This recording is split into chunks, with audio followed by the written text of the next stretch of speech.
सध्या कोल्हापुरातील पंचगंगा नदीची इशारा पातळीकडे वाटचाल सुरू आहे। यामुळे संभाव्य पूर परिस्थितीचा विचार करून प्रशासकीय यंत्रणेने सतर्क राहावं अशा सूचना जिल्हाधिकारी अमोल येडगे यांनी केल्यात।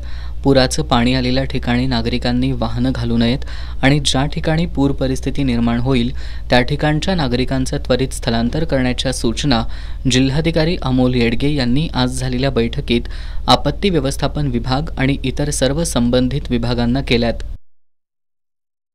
याच्यामध्ये जिल्हा स्तरावरती पूर व्यवस्थापनाशी निगडीत त्याचबरोबर आपत्ती व्यवस्थापनाशी निगडीत काम करणाऱ्या सर्व विभागांचा समावेश होता।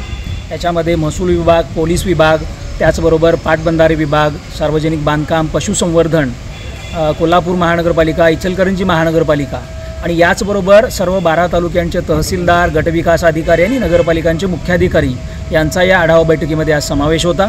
माननीय जिल्हाधिकारी महोदयांनी सर्व विभागांनी तालुका स्तरावरती, जिल्हा स्तरावरती केलेल्या तयारीचा आढावा घेतला आणि जिल्हाधिकारी महोदयांनी त्यांच्या वतीने या सर्व विभागांना सूचना दिल्या की पाणी पातळी आपल्याकडे वाढ होताना दिसत आहे। पंचगंगा नदीची पाणी पातळी इशारा पातळीकडे सरकत आहे।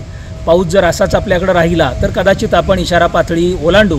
त्यामुळे सर्व संबंधित यंत्रणांनी ज्या ठिकाणी अशी परिस्थिती निर्माण होईल, ज्या ठिकाणी रस्त्यावरती पाणी येईल, ज्या ठिकाणी एखादा गावामध्ये किंवा एखाद्या भागामध्ये पाणी शिरताना दिसेल त्या ठिकाणच्या लोकांचं त्वरित स्थलांतर करण्यासाठीचं जे नियोजन आहे ते सगळं करण्याच्या सूचना जिल्हाधिकारी महोदयांनी दिलेल्या आहेत। जिल्हास्तरीय अधिकारी दूरदृश्य प्रणालीद्वारे या बैठकीत सहभागी झाले होते।